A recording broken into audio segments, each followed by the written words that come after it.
Hello दोस्तों, welcome to current GK class. आज के टॉपिक में हम लोग विज्ञान से संबंधित प्रश्न देखेंगे। तो चलिए प्रश्न की ओर देखते हैं। लेकिन अगर आप अभी तक चैनल को सब्सक्राइब नहीं किए तो सब्सक्राइब कर लीजिए और बेल आइकन को प्रेस करके ऑन कर लीजिए, जिससे हर वीडियो का नोटिफिकेशन सबसे पहले आप तक पहुंच सके।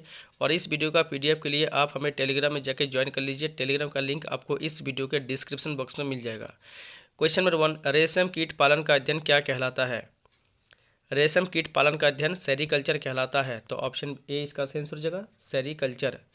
एपीकल्चर क्या है दोस्तों? तो मधुमक्खी पालन का अध्ययन एपीकल्चर कहलाता है। अंगूर की खेती का अध्ययन विटीकल्चर कहलाता है। केंचुआ पालन का अध्ययन वर्मीकल्चर कहलाता है। क्वेश्चन नंबर 2, मधुमक्खी पालन के अध्ययन को क्या कहते हैं? तो मधुमक्खी पालन के अध्ययन को क्या कहते हैं दोस्तों? सही आंसर हो जाएगा ऑप्शन डी, एपीकल्चर। मधुमक्खी पालन के अध्ययन को एपीकल्चर कहते हैं। क्वेश्चन नंबर 3, मत्स्य पालन के अध्ययन को क्या कहते हैं? मत्स्य पालन के अध्ययन को क्या कहते हैं दोस्तों? सही आंसर हो जाएगा ऑप्शन सी, पीसीकल्चर। मत्स्य पालन के अध्ययन को पीसीकल्चर कहते हैं दोस्तों। क्वेश्चन नंबर देखेंगे 4, फूलों का उत्पादन के अध्ययन को क्या कहते हैं? तो फूलों का उत्पादन के अध्ययन को फ्लोरिकल्चर कहते हैं। ऑप्शन बी इसका सही आंसर है, फ्लोरिकल्चर। फलों का उत्पादन क्या कहलाता है? तो ये पोमोकल्चर हो जाएगा। फलों का जो उत्पादन होता है दोस्तों, उसका अध्ययन पोमोकल्चर कहलाता है।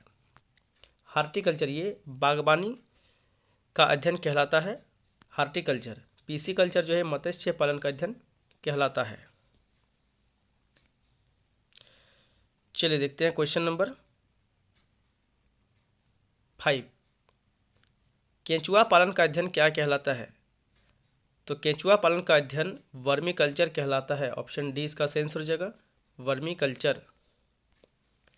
क्वेश्चन नंबर 6, अंगूर की खेती करना का अध्ययन क्या कहलाता है?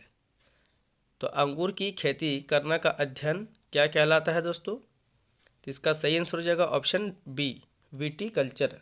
अंगूर की खेती करना का अध्ययन विटीकल्चर कहलाता है। वर्मीकल्चर जो है अभी मैंने आपको बताया कि केंचुआ पालन का अध्ययन कहलाता है। हवा में पौधे को उगाना क्या का अध्ययन क्या कहलाता है? तो एरोपोनिक, हवा में पौधे को उगाना। और जल में पौधे को उगाना ये हाइड्रोपोनिक्स का अध्ययन कहलाता है। क्वेश्चन नंबर 7, जल में पौधे को उगाना का अध्ययन क्या कहलाता है? तो जल में पौधे को उगाना का अध्ययन जो है दोस्तों हाइड्रोपोनिक्स कहलाता है। ऑप्शन ए इसका सही आंसर हो जाएगा, हाइड्रोपोनिक्स। क्वेश्चन नंबर 8, हवा में पौधे को उगाना का अध्ययन क्या कहलाता है? हवा में पौधे को उगाना का अध्ययन जो है एरोपोर्टिक कहलाता है। ऑप्शन बी इसका सही आंसर है, एरोपोर्टिक। क्वेश्चन नंबर 9, बागवानी का अध्ययन क्या कहलाता है? तो बागवानी का अध्ययन जो है हार्टिकल्चर कहलाता है। क्या कहलाता है? हार्टिकल्चर। ऑप्शन सी इसका सही आंसर हो जाएगा, हार्टिकल्चर। क्वेश्चन नंबर 10, सब्जियों का उत्पादन करना क्या कहलाता है? यानी कि सब्जियों का उत्पादन करना का अध्ययन क्या कहलाता है? सही आंसर क्या होगा दोस्तों? तो ओलेरीकल्चर। ऑप्शन ए इसका सही आंसर है, ओलेरीकल्चर। जल में हवा में जो पौधे को उगाना का अध्ययन एरोपोर्टिक, इसका तो अभी मैंने आपको बताया। पीसीकल्चर मत्स्य पालन का अध्ययन है। और यहाँ पर टाइपिंग मिस्टेक है, पोमोकल्चर। एक पोमोकल्चर होता है, ये पोमोकल्चर क्या है दोस्तों? तो पोमोकल्चर जो है ये फलों का उत्पादन का अध्ययन पोमोकल्चर कहलाता है। तो फलों का उत्पादन क्या कहलाता है दोस्तों? तो उसका अध्ययन जो है पोमोकल्चर कहलाता है। क्वेश्चन नंबर 11, फलों का उत्पादन करना अध्ययन क्या कहलाता है? तो इसका सही आंसर हो जाएगा ऑप्शन डी, पोमोकल्चर। अभी मैंने आपको बताया कि फलों का जो उत्पादन करना का अध्ययन क्या कहलाता है? तो पोमोकल्चर कहलाता है। और फूलों का उत्पादन का अध्ययन क्या कहलाता है? तो फ्लोरिकल्चर कहलाता है। क्वेश्चन नंबर 12, खाद्यान्न उत्पादन किस क्रांति से संबंधित है? तो खाद्यान्न उत्पादन किस क्रांति से संबंधित है दोस्तों? तो हरित क्रांति से संबंधित है। ऑप्शन 20 का सही आंसर हो जाएगा, हरित क्रांति। क्वेश्चन नंबर 13, दूध उत्पादन किस क्रांति से संबंधित है? तो दूध उत्पादन किस क्रांति से संबंधित है दोस्तों?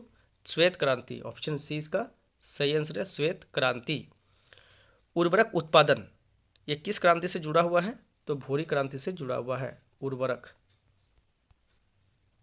और रजत क्रांति जो है दोस्तों ये क्या है दोस्तों? तो अंडा उत्पादन। अंडा उत्पादन किस क्रांति से जुड़ा हुआ है? तो रजत क्रांति से जुड़ा हुआ है।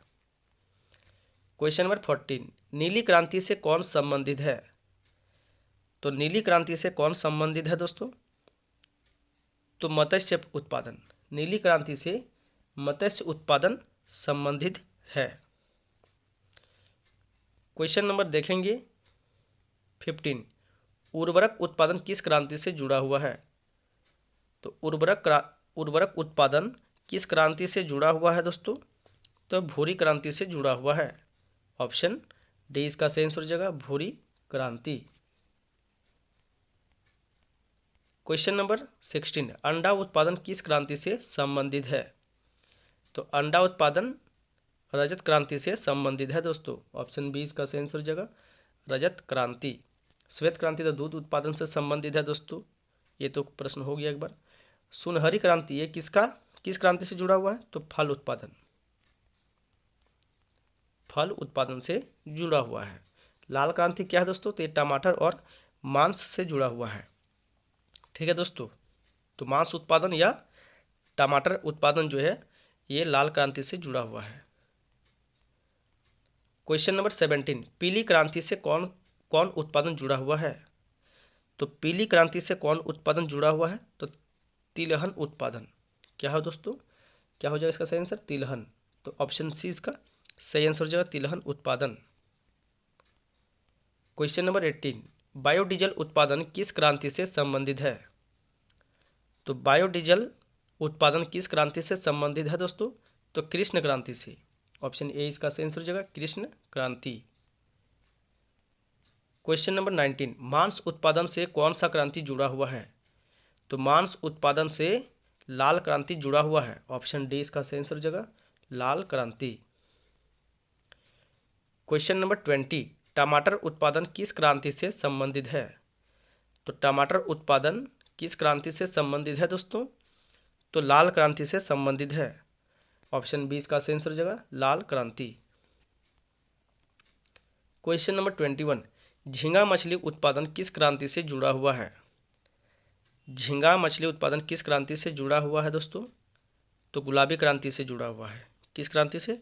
गुलाबी क्रांति से। ऑप्शन सी इसका सही आंसर है, गुलाबी क्रांति। क्वेश्चन नंबर 22, बादामी क्रांति से कौन उत्पादन जुड़ा हुआ है? तो बादामी क्रांति से मसाला उत्पादन जुड़ा हुआ है। ऑप्शन ए इसका सही आंसर हो जाएगा, मसाला उत्पादन। क्वेश्चन नंबर 23, फल उत्पादन किस क्रांति से जुड़ा हुआ है? फल उत्पादन किस क्रांति से जुड़ा हुआ है दोस्तों? तो सुनहरी क्रांति। क्या हो जाएगा इसका सही आंसर दोस्तों? सुनहरी क्रांति। आलू के उत्पादन से किस क्रांति का संबंध है? तो आलू के उत्पादन से किस क्रांति का संबंध है दोस्तों? तो गोल क्रांति का संबंध है। ऑप्शन बी इसका सही आंसर हो जाएगा, गोल क्रांति। उर्वरक जो है दोस्तों ये भूरी क्रांति से संबंधित है। अंडा उत्पादन से रजत क्रांति का संबंध है। और बायोडीजल का जो संबंध है वो कृष्ण क्रांति से संबंधित है दोस्तों। क्वेश्चन नंबर देखेंगे 25, कपास उत्पादन किस क्रांति से जुड़ी हुई है? तो कपास उत्पादन सिल्वर फाइबर क्रांति से जुड़ी हुई है। ऑप्शन सी इसका सही आंसर हो जाएगा, सिल्वर फाइबर क्रांति। क्वेश्चन नंबर देखेंगे 26, नदी जोड़ो परियोजनाएं किस क्रांति से जुड़ा हुआ है? ये आज का अंतिम प्रश्न है दोस्तों। इस प्रश्न का जवाब आप हमें कमेंट करके कमेंट बॉक्स में बताइएगा दोस्तों। आज का प्रश्न आप लोगों को कैसा लगा है दोस्तों, ये भी आप लोग कमेंट करके ज़रूर बताएं दोस्तों। पीडीएफ के लिए आप हमें टेलीग्राम में जाकर ज्वाइन कर लीजिए। आपको टेलीग्राम का लिंक इस वीडियो के डिस्क्रिप्शन बॉक्स में मिल जाएगा। चैनल को पहली बार देख रहे दोस्तों तो चैनल को सब्सक्राइब करते हुए जरूर जाइए दोस्तों, और वीडियो को एक लाइक ज़रूर करें दोस्तों। मिलते हैं नेक्स्ट वीडियो में।